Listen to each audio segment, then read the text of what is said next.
Olá pessoal, tudo bem? Meu nome é Leonardo. Hoje eu vou estar apresentando para vocês o trabalho intitulado como Manejo Integrado do Ácaro da Lixia, a série Elite. E esse trabalho foi feito pelo grupo 6 da matéria Manejo Integrado de Pragas. E o grupo 6 é composto pelo Gabriel, por mim, Leonardo, pela Natália, pelo Vitor e pela Indaiana. Então, introduzindo um pouco sobre o assunto, falando sobre a lixieira, que é a planta também conhecida cientificamente como Lichis chinensis, é, que produz o fruto da lixia, então, ela é uma árvore frutífera nativa da China meridional. Ela pertence à família das sapindáceas, que é uma família que contém cerca de 2.000 espécies, e é uma planta adaptada a climas tropicais e subtropicais. Além disso, ela teve um destaque a nível mundial, principalmente pelo fruto ter uma composição nutricional muito rica em vitamina C, potássio e fósforo. Além disso, também é muito conhecida por ter suas diversas propriedades antioxidantes. E além disso, a produção mundial, ela tem um destaque em diferentes países na Ásia, como Índia, Vietnã, Taiwan, Tailândia. Porém, o destaque maior é pela China, que detém 80% da produção mundial. Dentre os principais desafios que podemos pensar na lixia, quando pensamos em pragas, podemos pensar nas pragas já do território asiático, que é o local de origem dessa planta. Porém, as principais pragas em outros países são lagartas, besouros, cochonilhas, percevejos e assim os ácaros redeofídeos. Quando falamos então dos ácaros da família dos eriofídeos, temos como principal praga na lixia o ácaro Acelea lixe, que é esse ácaro da imagem aqui.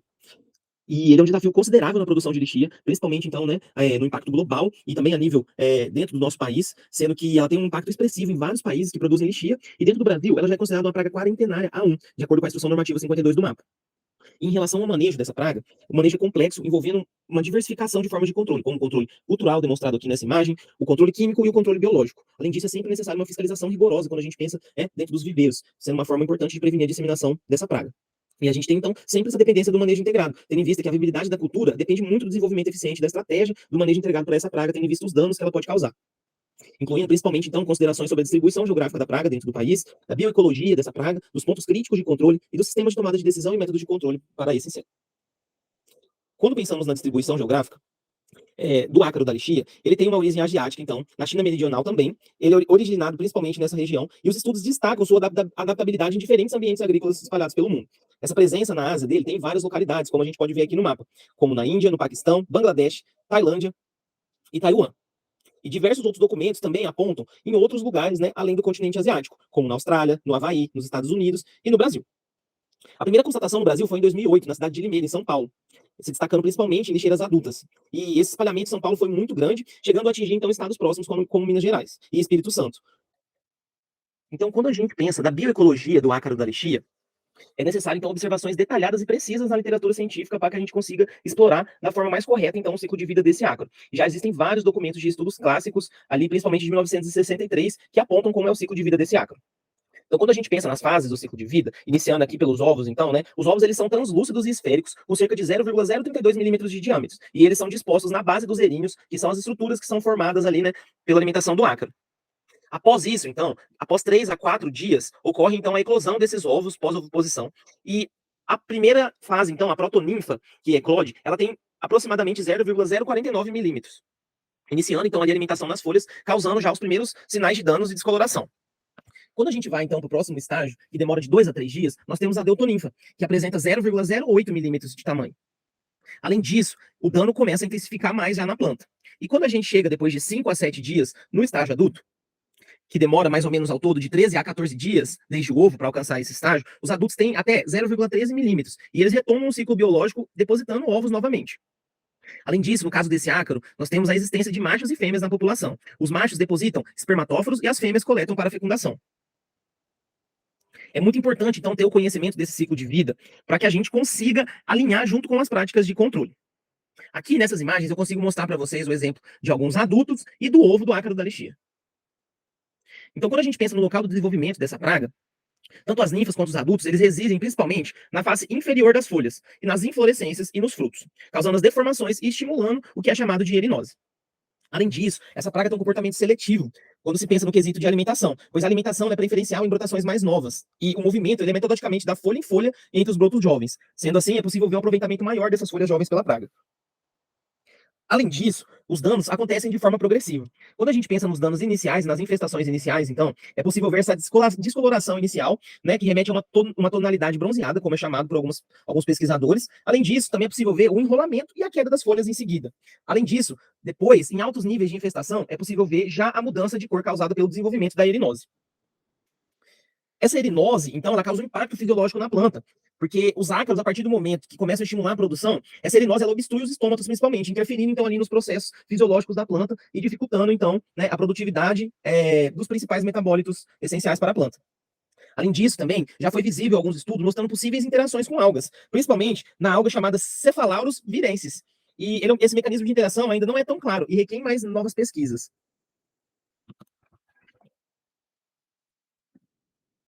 Olá, eu sou o Gabriel e vou falar um pouquinho, então, dando continuidade, sobre os fatores que favorecem o ácaro da lixia, a lite, a série lite. Então, como a gente pode ver, né, esse ácaro ele é um ácaro muito pequeno, tá? Ele não apresenta asas, e o que significa, então, que a locomoção dele é muito limitada, tá? Então, os primeiros fatores a gente vai ver os que afetam a dispersão, ok? E esses fatores eles podem ser bióticos ou abióticos. Como assim?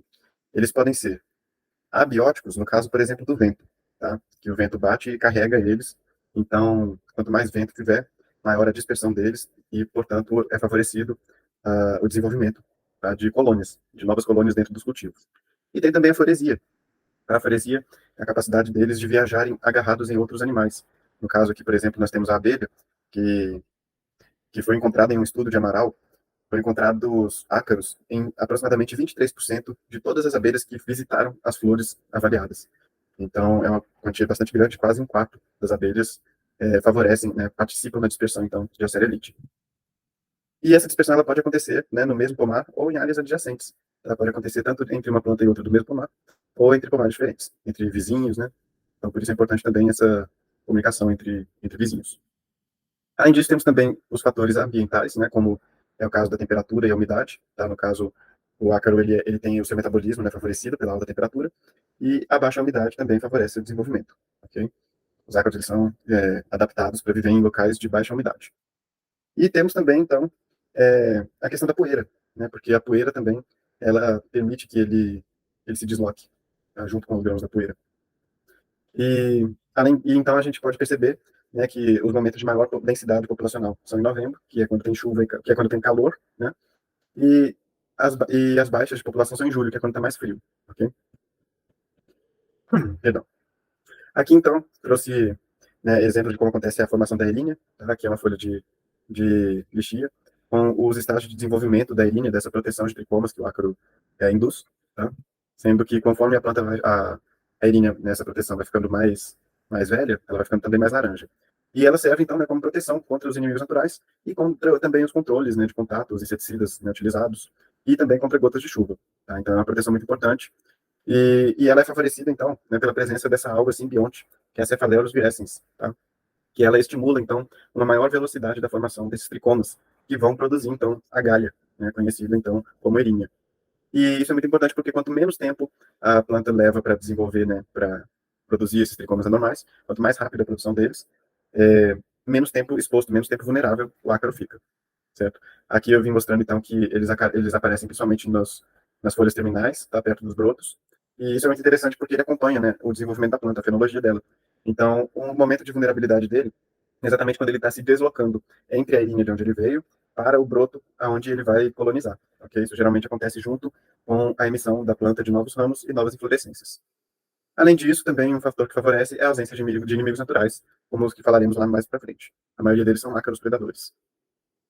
Temos ainda os fatores culturais, né, que envolvem principalmente a não destruição dos ramos colonizados, tá, favorecendo assim a manutenção das colônias e dos pontos de dispersão, ok? A não higienização ideal dos equipamentos utilizados, fazendo então com que o ser humano, né, ele participe também nesse processo de dispersão do ácaro, tá? A falta de monitoramento adequado, para que a gente possa realmente saber quando que a planta está emitindo os novos ramos, quando que é o ponto de controle. Primeiramente, boa noite, eu sou o Victor. Eu vou falar um pouquinho sobre os pontos críticos de controle do ácaro da lixia. O ácaro da lixia, a serielite, ele é bem pequeno, ele é minúsculo. Ele é difícil até de ser enxergado a olho nu. Porém, né, ele tem uma alta capacidade de causar danos. E se caso ele não for controlado, ele pode até inviabilizar a produção das plantas afetadas. Ele é considerado, né, a principal praga da cultura da lixia em diversos países, porém, incluindo aqui no Brasil. Uma das alternativas para o controle dessa praga é a pulverização nos caules e nos ramos, né? E o ácaro da lixia, ele é bem pequeno, ele possui um comprimento de cerca de 0,15 milímetros e ela foi identificada aqui no Brasil pela primeira vez em 2008. Esse ácaro, né, ele é, como eu falei, ele é bem pequeno e ele vive aplicado nas formações da arenose. E tem alguns indícios que ele mantém uma simbiose com uma água chamada cefaleus, que vai se desenvolver graças à sua alimentação. O ácaro, quando ele está se alimentando, ele vai injetar uma toxina que vai estar desencadeando a formação dessas estruturas, dessas algas, né? Então, né, para visualizá-lo adequadamente, é uma técnica semelhante a usada no caso do ácaro da fossa ferrugem, né, que é necessário um aumento de 60 vezes. Os ácaros adultos, eles vão estar migrando das folhas maduras para as folhas mais jovens, que vão sofrer as deformações, né, devido à elinose, resultando em até um crescimento anormal das folhas e dos frutos. O ataque durante o florescimento ele vai ser o mais prejudicial, porque a partir desse ponto, que os ácaros vão afetar também os frutos que estão em desenvolvimento, resultando em frutos pequenos e defeituosos, e até mesmo das flores, reduzindo a frutificação. E o ataque nas plantações, ele ocorre ao longo do ano, né, e ele vai enfraquecer a frutificação e vai enfraquecer também o desenvolvimento das plantas, que vai prejudicar as colheitas futuras, né? A população desses ácaros existem machos e fêmeas. Os machos eles não copulam com as fêmeas, eles vão depositar saquinhos de esperma, que vão ser chamados de espermatófilos. As fêmeas elas vão coletar esses saquinhos de espermas, vão incorporar ao seu corpo e elas vão colocar esses ovos fecundados, que vão originar outras fêmeas. Quando esses ovos eles não forem fecundados, eles vão originar outros machos. Alguns produtores eles não dispõem de equipamentos adequados para aplicação de defensivos em plantas de grande porte e pode levar, né, necessidade do uso de pulverizadores de alta potência para aplicação de acaricidas nas plantas maiores. Porém, está sendo usada uma nova técnica de pulverização que é a pulverização nos caules e nos ramos, e essa solução ela vem se apresentando, né, como uma solução viável para o controle da praga. É importante observar o produto utilizado para o controle, ele tem que ser ideal que seja sistêmico, né, para poder ter um efeito residual para a praga. Levando em consideração que deve-se evitar, né, a pulverização próximo às frutificações, para evitar, né, que as frutas em desenvolvimento acabem sendo contaminadas pelo produto sistêmico. Agradeço a oportunidade e tenha uma ótima noite. Bom, pessoal, agora eu vou falar um pouquinho para vocês sobre o manejo integrado de pragas. Mais especificamente, sobre o manejo integrado do ácaro da lixia. Porém, antes de falar especificamente dessa praga, né, que nós estamos vendo aqui, eu vou falar alguns conceitos para vocês entenderem um pouquinho sobre o manejo integrado de pragas, que é mais conhecido como MIP, tá? Então, o MIP é um sistema que aumenta a mortalidade natural, né, que visa aumentar a mortalidade natural de pragas. Antigamente, né, era mais comum, atualmente ainda também é utilizado, muito controle químico para controlar certas pragas, né? E aí, o MIP, ele vem como uma alternativa, né, que ele visa integrar aqui mais tipos de controle, né, como, por exemplo, controle biológico, variedades resistentes, o tratamento de sementes. Então, é um uso integrado de vários métodos, tá? Que vão diminuir esse uso do controle químico e vão visar a mortalidade natural das pragas, tá bom? E vai visar a mortalidade natural, tá bom? E esse MIP, ele é dividido em componentes, que é a diagnose, a tomada de decisão e os métodos de controle. No caso da diagnose, aqui eu trouxe uma figura para vocês, né? Aqui, no caso dessa figura, é já do sintoma causado pelo ácaro da lixia. Na diagnose, o que você vai chegar lá, você vai ver lá no campo? Você vai ver lá a sua cultura, e aí você vai identificar o que está causando dano à sua cultura, né? E aí, nessa parte de diagnose, nada mais é do que você identificar esse organismo, tá bom? Aqui no caso do ácaro da lixia, isso aqui é um sintoma, e geralmente as pessoas, elas, assim que vem esse sintoma, já levam esse material para o laboratório e vão fazer análise para identificar o ácaro, tá? E essa avaliação do ácaro, ela é feita com o auxílio de estereoscópio, tá? Que é um microscópio que vai possibilitar enxergar esse ácaro porque ele tem um tamanho muito reduzido. E aí, então, vem a tomada de decisão, tá? Eu cheguei lá, eu vi que tem um ácaro, mas eu controlo ou não? E aí vem a etapa, né, que a gente faz geralmente, a contagem do número de insetos, né, aqui no caso do ácaro, a contagem ou do número de ácaros ou do número de folhas com sintomas, né, e aí vocês vão ver mais pra frente aqui, que no caso específico do ácaro que nós estamos estudando, que é o ácaro da lixia, ainda não tem um trabalho científico publicado mostrando o nível de dano econômico, né, desse ácaro, tá? Então são, na verdade, os dados que nós vamos mostrar aqui hoje relacionados à amostragem e à tomada de decisão desse ácaro, eles são baseados em professores, né, em experiências de professores e técnicos. E aí, depois de você decidir se você controla ou não, né, através da tomada do índice de tomada de decisão, você vem e escolhe os métodos de controle que você vai utilizar. Aí você tem diversos métodos de controle que vão ser, no caso do ácaro, que vão ser falados aí mais para frente. Então vamos lá. Esse sistema de tomada de decisão, ele vai ser dividido em amostragem, que nada mais é do que você chegar lá no talhão ou na sua área, dividir o talhão, né, ver qual o número de plantas que você vai amostrar, tá? E aí ali você faz a amostragem daquele organismo, né, ou através de contagem direta, que aí você chega e conta mesmo o número de organismos, né, na planta, ou através, né, de batida de bandeja, ou através do uso de fitas adesivas. No caso do ácaro da lixia, ainda não tem um método cientificamente publicado, né? Ninguém ainda publicou como que faz a amostragem desse ácaro, né? Porém, o que a gente encontrou foram trabalhos onde as pessoas elas amostraram o caule ou os brotos mais novos, tá? E aí essas amostras elas são levadas para o laboratório e eles identificam a presença ou não do ácaro. E aí, depois de fazer essa amostragem, vem os índices de tomada de decisão, que é quando você vai decidir se você controla ou não. E esses índices de tomada de decisão, ele é baseado na praga e no inimigo natural. No caso da praga, a gente vai ter aí o nível de dano econômico, né? Que é um nível acima do qual a praga ela começa a causar danos, né? Prejuízos econômicos aí para o produtor. Então, a gente controla essa praga somente quando ela está acima desse nível de dano econômico. Em contrapartida, a gente tem também os inimigos naturais que podem existir ali naquela área, que vão dar pra gente aí um nível de não ação, que é um nível, né, através do qual a gente também consegue, né, se basear na hora de tomar a decisão de controlar ou não. Por quê? Porque às vezes a praga ela tá ali, porém você tem um número de inimigos naturais ali que o número é suficiente para realizar o controle daquele organismo ali que está causando prejuízo na cultura, tá bom? Então esse nível é chamado de nível de não ação. No caso da lixia, né, do ácaro da lixia, a amostragem é feita na planta aqui, mais especificamente nas plantas, nos brotos novos, né, nos caules novos, tá? E aí, geralmente, o que a gente leu aqui é que não existe uma amostragem convencional em si, mas o mais utilizado é um tipo de amostragem convencional, né? Porque essa técnica, ela é mais precisa, ela tem que ser uma técnica precisa. Por quê? Porque ela avalia a intensidade do ataque das pragas. No caso do ácaro ácaro da lixia é do ácaro, né? Então você tem que chegar lá e realmente ela tem que te dar ali uma ideia de se existe ou não ácaro ali. E ela tem que ser representativa. Por quê? Porque ela tem que abranger uma área maior, né? E aí você tem que conseguir entender ali como é que aquele ácaro está distribuído na sua área. Ela tem que ser rápida. Por quê? Porque imagina ali você ficar o dia inteiro amostrando. Não, você vai fazer uma amostragem mais rápida por causa da mão de obra, até porque o preço da mão de obra às vezes não é tão barato, né? Ela tem que ser prática, ou seja, você pega ou uma fita adesiva, ou você corta um broto, né? Ou um caule, né? E aí ela tem que ser barata, né? E aí é isso. Sobre os tipos de amostragem, né? Que aqui a gente tem a convencional. Eles não têm ainda publicado, né? Ou a gente não encontrou dados científicos publicados sobre a amostragem convencional, porém, a gente também não encontrou nada sobre a amostragem sequencial, que vem depois da convencional. Então, o que eles fazem é uma amostragem convencional, porém, ela não é científica, né? Ela ainda não foi publicada, não tem nada comprovando se realmente aquilo é representativo ou não. Então, o que eles fazem é adotar um monitoramento frequente dos sintomas nas novas brotações, né? Que são caules e folhas recém-formadas. E aí, primeiro, avalia-se o sintoma, que é essa folha aqui, essa foto representada aqui do lado direito, tá? Que é esse aspecto de ferrugem. Depois você leva a amostra para o laboratório, identifica o ácaro com auxílio de um estereoscópio, né, de uma lupa. E como eu disse anteriormente, para a lixia, o nível de controle usado no sistema de tomada de decisão para o ácaro, ele é estabelecido baseado na experiência de técnicos. Por isso é importante aí a gente pesquisar e publicar trabalhos, né, com base científica adequada ainda para essa praga em específico. Olá, sou a Inayana, vou dar continuidade às apresentações, falando de métodos de controle do ácaro da lixia. Começando aí pelo controle cultural. Então, as plantas elas devem ser monitoradas frequentemente para prevenir ou reduzir a propagação do ácaro, uma vez que o manejo com a poda e a pulverização vai onerar os custos de controle. Então, esse ácaro ele se espalha muito fácil em plantas de viveiro, então é importante que se haja a utilização de material de plantio oriundo de pomares limpos e livres desse ácaro, a fim de evitar a propagação. E a poda e a queima de galhos infestados é a principal estratégia de controle cultural em pomares de lixia, pois existe aí uma proteção oferecida pela erinose, né? Aqui como mostra aqui o ácaro da lixia, ele é bem pequeno, e a erinose, que é formada aí pela associação com a alga signonte, vai oferecer aí uma proteção para esse ácaro da lixia, que vai dificultar aí o controle químico, por exemplo. Então a poda ela é uma grande estratégia aí realizada para o controle desse ácaro da lixia. E após essa poda, é necessário que haja aplicações sucessivas de enxofre para proteger aí as novas brotações. Sem essa aplicação, a poda ela pode inclusive dificultar, ela pode inclusive agravar a situação aí, né? Então é necessário que haja essa aplicação. E essas aplicações, elas devem ser realizadas aí para proteger as novas brotações, deve ser repetida a cada 15 dias. A cada 15 dias é feita essa aplicação até que a planta pare de produzir novas brotações. E é necessário que se tenha cuidado com essa aplicação de enxofre, porque o enxofre ele pode ser fitotóxico para a cultura, então, principalmente a altas temperaturas. Então, é necessário que se evite utilizar essa aplicação de enxofre em temperaturas muito elevadas. A resistência de plantas ela é um dos métodos de controle mais importantes, devido ao baixo custo, não polui o meio ambiente, não prejudica os seres vivos, é compatível com outros métodos de controle, então pode ser utilizado no manejo integrado de pragas. Porém, é uma estratégia pouco explorada para o manejo do ácaro da lixia. Então, tem poucos trabalhos que tratam da resistência de cultivares de lixia.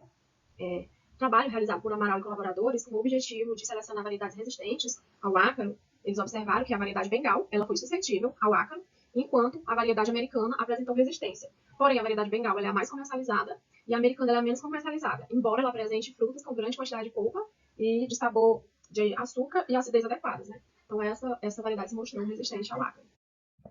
O controle biológico do ácaro da lixia se baseia principalmente em predadores, onde os predadores mais importantes são as espécies da família Phytozoides, e eles conseguem procurar de forma ativa e localizar o ácaro dentro da erinha, e aí fazer seu controle. E as principais espécies que vêm sendo apontadas como potenciais aí no controle desse ácaro são as espécies Neoséios califórnicos, que é uma espécie que já é utilizada de forma comercial para o controle de outras espécies de ácaros, Phytozoios intermédios e Amblyseios compósitos. Então, essas três espécies elas já foram encontradas associadas com o ácaro da lixia e são tidas como potenciais para o controle biológico desse ácaro. Também já foi encontrado associado a esse ácaro, esse fungo, né? Foi identificado, infectando naturalmente o ácaro da lixia e é tido aí como promissor no controle biológico. O controle químico ele tem sido mais empregado no controle de ácaros fitófagos, porém, para o ácaro da lixia só tem 3 produtos registrados até o momento, a azadiractina, enxofre e o propargito. Os 2 primeiros são classificados em relação à classe toxicológica na categoria 5, né? Produto improvável de causar dano agudo, enquanto o propargito ele está na categoria 4, produto pouco tóxico. Em relação à classe de periculosidade ambiental, a azadiractina ela é classificada na classe 4, produto pouco perigoso ao meio ambiente, o enxofre, classe 3, produto perigoso ao meio ambiente, e o propargito, classe 2, produto muito perigoso ao meio ambiente. A pulverização ela deve ser realizada antes ou durante a emergência da inflorescência e expansão das folhas. Fora dessa faixa, esse controle não será muito efetivo, e a pulverização de produtos deve ocorrer nas fases em que os ácaros deixam temporariamente os erinhos. Então, quando eles saem dessa proteção, lá da erinose, é que esse controle deve ser realizado, para que haja efetividade, né? E alguns produtos vêm sendo utilizados, né, como controle químico alternativo, como, por exemplo, a cauda sulfocálcica. Já tem trabalhos que mostram que houve uma redução populacional desse ácaro, utilizando essa cauda, e a cauda bordaleza. que tem trabalhos que mostram que houve uma redução da incidência da elinose, né, devido ao sulfato de cobre, já ser um algicida, que vai combater a simbiose com a alga, fazendo com que haja uma redução dessa incidência da elinose, expondo mais os ácaros ao controle químico e aos predadores, e aí diminuindo a sua incidência. Então, essas duas causas, elas têm se mostrado aí promissoras no controle clínico alternativo do ácaro e da lixia.